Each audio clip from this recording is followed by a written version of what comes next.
Pelaburan asing merujuk kepada aliran modal yang masuk ke suatu negara dari pihak-pihak yang berada di luar negara tersebut. Ia melibatkan penempatan dana atau aset oleh pelabur dari negara asing ke dalam projek, perniagaan atau pasaran kewangan negara yang menjadi tujuan pelaburan.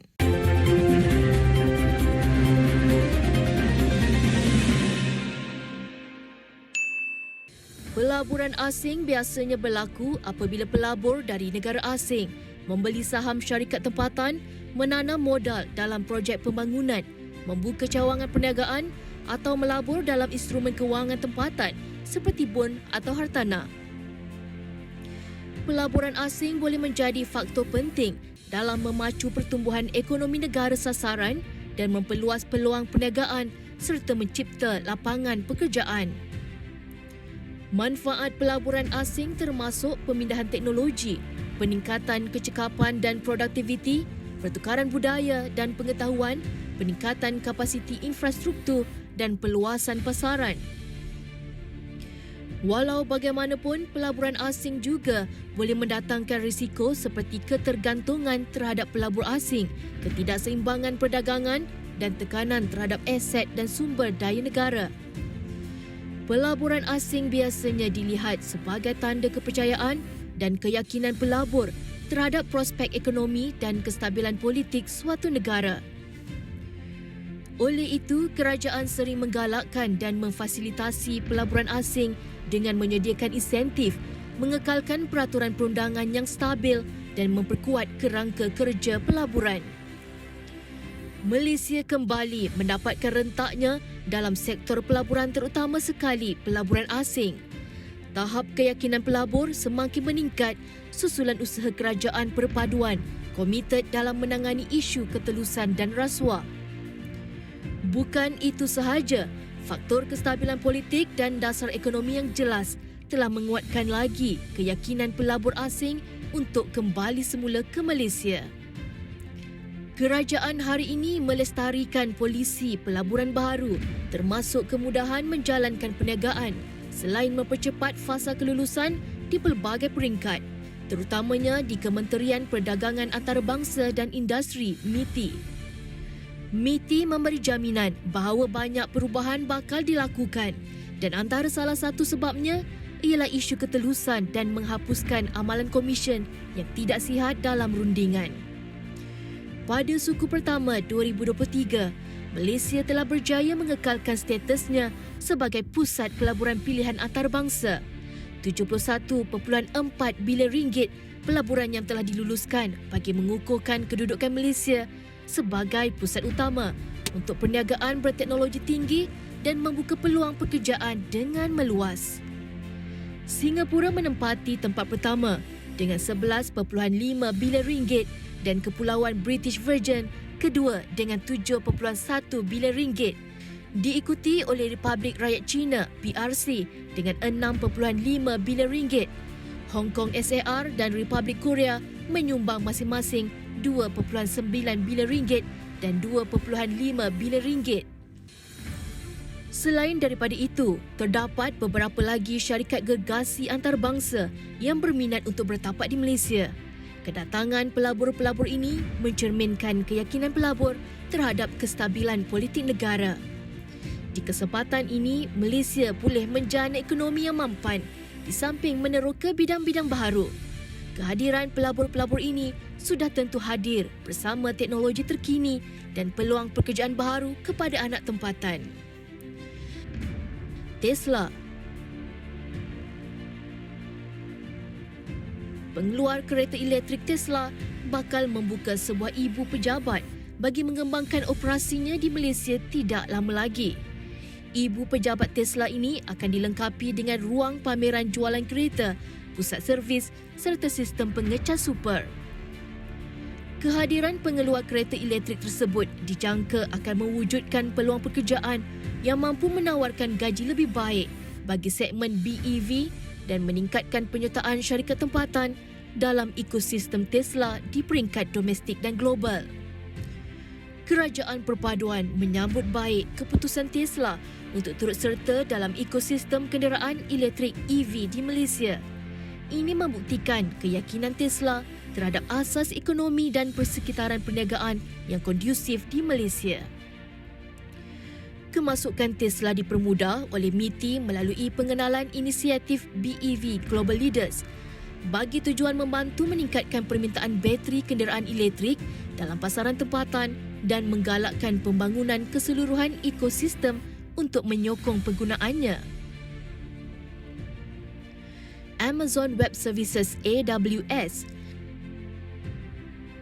Kehadiran syarikat gergasi seperti Amazon Web Services yang berminat melabur di Malaysia telah memberi sinar kepada imej Malaysia yang sebelum ini tercalar dengan pelbagai skandal yang melibatkan integriti dan ketidakstabilan politik.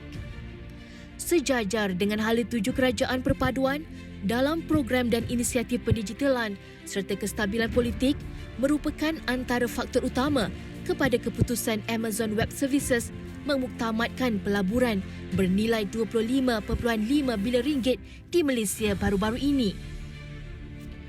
Perdana Menteri ke-10, Datuk Seri Anwar Ibrahim menyambut baik keputusan pelaburan ini yang disifatkannya sebagai sangat berkualiti. Ini secara tidak langsung akan memberi keyakinan dan membantu pertumbuhan sektor ekonomi digital di Malaysia. Kesan pelaburan Amazon Web Services boleh memberi impak tinggi kerana boleh menambah keyakinan untuk para pelabur baharu dari barat dan timur untuk datang melabur ke negara ini. Amazon Web Services dijangka mampu mewujudkan puluhan ribu peluang pekerjaan yang berpengetahuan tinggi dalam negara selain membawa akses kepada infrastruktur bertaraf dunia dan program kemahiran digital yang membuka peluang kepada perniagaan tempatan untuk berinovasi. Ini adalah kesan positif apabila keadaan politik Malaysia yang sudah mulai stabil dan dasar ekonomi yang jelas menyebabkan Amazon Web Services memilih Malaysia sebagai pangkalan mereka. Komitmen pelaburan negara China. Malaysia telah meraih komitmen pelaburan tertinggi dalam sejarah yang berjumlah 170 bilion ringgit daripada pelabur China. Pelaburan ini dimeterai dengan 19 memorandum persefahaman MOU yang ditandatangani antara perniagaan di China dan Malaysia termasuk dalam bidang infrastruktur, tenaga boleh diperbaharui, telekomunikasi dan pelancongan. Pencapaian ini telah diumumkan oleh Perdana Menteri Datuk Seri Anwar Ibrahim di hadapan ribuan pelabur dan ahli perniagaan pada Forum Perniagaan Malaysia-China 2023 pada April 2023. Menurut sumber, komitmen pelaburan 100 bilion ringgit dipersetujui hasil pertemuan Anwar Ibrahim bersama 50 pelabur berprofil tinggi dan tokoh korporat China dalam satu sesi meja bulat. Manakala 70 bilion ringgit lagi adalah daripada pemeteraian 19 MOU pada forum berkenaan. Syarikat-syarikat terlibat termasuk dalam sektor perumahan, pembinaan, pendidikan, teknologi, pertanian serta tenaga. Walaupun terdapat beberapa butiran MOU yang tidak didedahkan oleh kerajaan, namun Perdana Menteri memberi bayangan di Parlimen bahawa beberapa pengeluar dan pemain ekspor berpotensi mendapatkan manfaat daripada FDI yang bakal tiba, iaitu dari sektor automobil dan sektor petrokimia. Pelaburan ini juga membawa peluang besar kepada perniagaan Malaysia untuk mengembangkan ekspor negara dan mencapai pasaran baharu di China dan Asia Tenggara. Selain itu, pelaburan China dijangka menarik lebih banyak pelaburan langsung asing FDI ke Malaysia. Ini sudah tentu membawa banyak manfaat kepada negara, terutama sekali rakyat Malaysia. Dalam persiapan negara menerima kemasukan pelaburan asing ini, Datuk Seri Anwar Ibrahim telah mengarahkan semua kementerian dan jabatan kerajaan mempersiapkan infrastruktur dan kemahiran sumber manusia untuk menerima pelaburan asing yang kian rancak masuk ke negara ini. Sebagai seorang Menteri Kewangan yang berpengalaman, beliau berkata jika pelaburan masuk ke Malaysia tetapi anak tempatan tidak diberi peluang, ia menyebabkan tidak berlaku pemindahan teknologi dan latihan khusus. Perdana Menteri berkata pelaburan 25.5 bilion ringgit oleh Amazon Web Services serta 170 bilion ringgit oleh China ini mempunyai snowball effect di mana ia akan menarik lagi banyak negara luar menunjukkan minat dan membuat pelaburan dalam negara ini. Perdana Menteri yakin pelaburan di Malaysia kian meningkat adalah disebabkan sistem politik yang stabil dan dasar-dasar kerajaan yang jelas serta usaha awal jentera kerajaan dalam menarik pelaburan sehingga membuahkan hasil yang begitu memberangsangkan.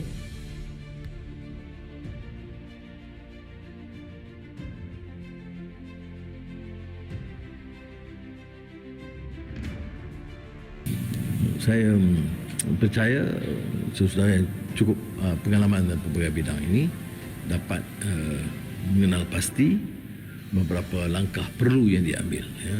Kerana saya lihat soal pelaburan, kedatangan pelaburan itu kian rancak. Ya. Dan bila umpamanya AWS masuk, beberapa minat negara lain untuk mengasaskan data center itu dah banyak. Ya. Termasuk negara China, Singapura dan beberapa negara lain. Jadi dia ada snowballing effect untuk meningkat.